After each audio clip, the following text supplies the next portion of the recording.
There are many Brexiteers who believe the mantra of no deal is better than a bad deal when it comes to leaving the EU. But a report this week has laid bare what the immediate impact of a no deal would be, a scenario in which Britain would impose the same tariffs on the EU as it does for other World Trade Organization (WTO) countries. The joint report by the Resolution Foundation and Sussex University's UK Trade Policy Observatory said that walking away from deadlocked Brexit negotiations would be the worst possible outcome. All the things we were told about Brexit that now turn out to be wrong, and it painted a pretty gloomy picture for shoppers, businesses, employers and Brits abroad, Wales Online reported. If there is no agreement on a transition deal by the end of March 2019, they say there could be giant queues of lorries at ports boarding the Brittany ferry could take much longer. Britain is leaving the single market or the customs union.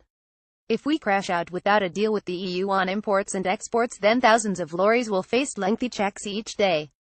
This would be a nightmare scenario for communities around Fishguard and Holyhead. It would also be devastating for employers in Wales who export materials, parts and finished goods from small firms to giants like Airbus, Tata and Ford. The Federation of Small Businesses has warned of massive delays to trade which would leave thousands of businesses in the lurch.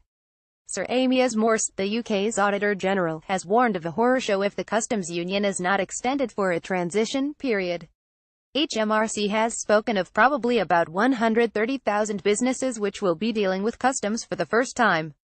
Why Plymouth families could be poorer before Christmas. The cost of everyday items would shoot up. Your weekly shop could get more expensive. Image PA. The costs of importing many items would rocket if Britain fails to get a bespoke deal and relies on World Trade Organization's WTO rules to trade with the EU. A major report published today by the Resolution Foundation and the University of Sussex warns that low-income households would face the biggest cost pressures. They say the cost of the average annual household's current consumption would rise by £260, and that over 3 million families would see price rises of over £500 a year. They reckon the average household would see prices rise by £190. They predict tariffs will rise by milk and cheese imports up 45%, meat costs up 37%, clothing, footwear and drinks up 10%. The prospect of higher bills will make people more concerned about their finances. The authors are concerned that the effect on the poorest fifth of households will be one-third greater than on the richest fifth of households. However, if the UK unilaterally slashed tariffs to zero, this would reduce expenditure by an average of £130 a year, with a £160 fall in Wales. The experts do not think this is likely to happen because it would make it harder for the UK to strike future trade deals and could increase competition in parts of the country. Brits abroad and EU citizens in the UK would face an uncertain future. Expats could face major changes to their healthcare arrangements. Image Sean Lewis. Anxious times could await for 3.2 million EU nationals who live in the UK and the 1 million British citizens who live in the remaining member states.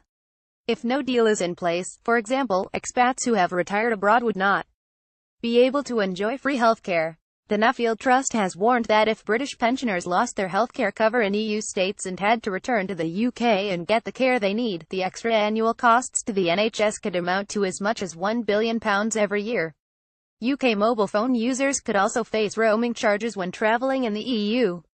The car industry, manufacturers, and financial services could all have major difficulties. There are big concerns about the impact of tariffs on the automotive sector. Image Alexander Corner-Gitty. Image The Centre for European Reform flags up dangers for motor manufacturers. It warns British car exports, which have grown more rapidly than any other category of manufactured goods exports over the last 10 years, would face a 10% tariff. Car components would face a tariff of 3%, but even that is enough to disrupt supply chains. The local content of a British-built car is just 40%, with most of the rest being imported from the continent. The car industry is not the only one that would take a major hit. The centre warns outside the EU's legal framework, many UK products would no longer be accredited for sale across the EU.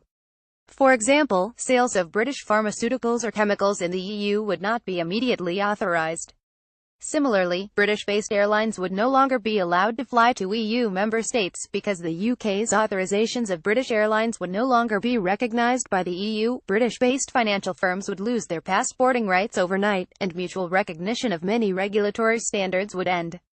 Meet the Plymouth woman who is now the UK's #1 best-selling author. There could be major headaches for security services. Border checks in Ireland have been a thing of the past since the end of the Troubles. A cross-party committee in the House of Lords recently warned that if a replacement for the European arrest warrant is not put in place in time, there would be an unacceptable risk to the people of the UK. Home Secretary Amber Rudd has described it as essential in tackling murderers, rapists and paedophiles. The government wants to continue to participate in the extradition scheme, but it is not clear how this can be achieved if the UK leaves the jurisdiction of the European Court of Justice. Ireland could be the location of a true crisis. The government wants to avoid needing any border infrastructure between the Republic and Northern Ireland, but so far a deal has not been reached that would make this possible. The creation of checkpoints at what would be the UK's only land border with the EU would trigger memories of the days of watchtowers during the Troubles. Any buildings or cameras would be targets for dissident Republicans, and staff would need protection. Opponents of the peace process would point to the sight of guards and blockades and say that Ireland is divided and Stormont has failed. Plymouth's new bullet train has had a really bad first day. Flights could be grounded. A Boeing 747 image. Jordan Mansfield. Getty Images. There are conflicting views on whether flights will be grounded if we leave without a deal. At the moment, airlines and aerospace manufacturers are overseeing the European Aviation Safety Agency. The Airport Operators Association says that if we leave the EU without a deal, there is no equivalent for the industry of falling back to World Trade Organization rules. It warns that unless this legal vacuum is addressed, flights could be stopped.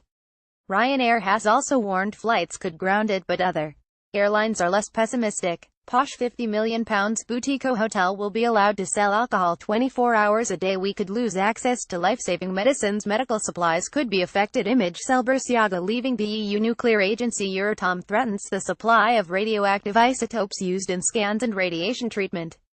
Pharma companies warn delays at borders could pose a serious threat to supplies of life-saving medicines. Drug firms could have to move out of the UK in order to keep their EU licenses for products. Professor Martin Mickey, of the London School of Hygiene Tropical Medicine, has said no-deal scenario would be potentially catastrophic for the NHS.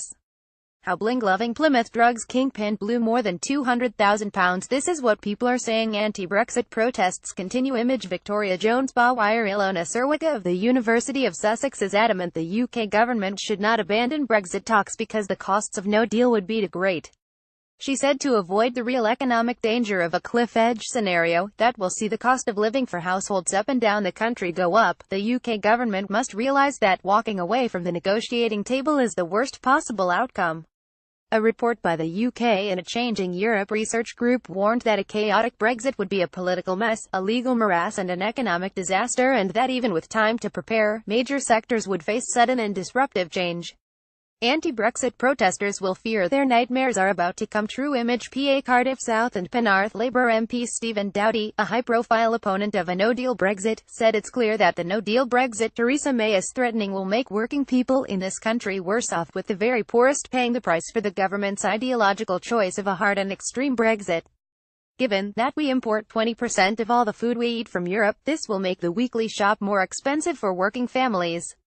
To prevent the British people becoming worse off, the government must drop its dangerous threat to leave the EU with no deal, and negotiate to keep Britain in the single market and customs union to protect our trade with Europe. Welsh Government Finance Secretary Mark Drakeford voiced similar concerns, saying we're hearing alarming noises suggesting a no deal is a viable outcome. This is a deeply dangerous fallacy. Walking away from talks would be a catastrophic failure which would have dire economic, security and social consequences. It is more important than ever for transition discussions between the UK and the EU 27 to commence as soon as possible. Business confidence is already suffering due to the uncertainty. Neil Hamilton. We must get out now. Neil Hamilton. However, Neil Hamilton, who leads UKIP in the National Assembly, wants the UK to pull the plug on the talks process.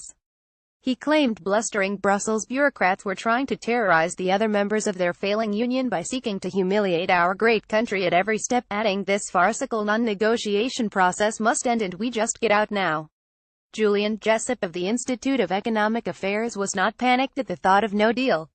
He said, to be clear, a short and well-managed transition leading to a comprehensive free trade agreement would almost certainly be better than no deal. It would be worth waiting a couple of years to get the details right. But if the EU is unwilling to play ball, a clean break in 2019 could still be the next best outcome. Mr. Jessup argues that this would also allow the UK to crack on with its own trade deals with the rest of the world, cut tariffs on imports unilaterally, review EU regulations, and save straight away on contributions to the EU budget.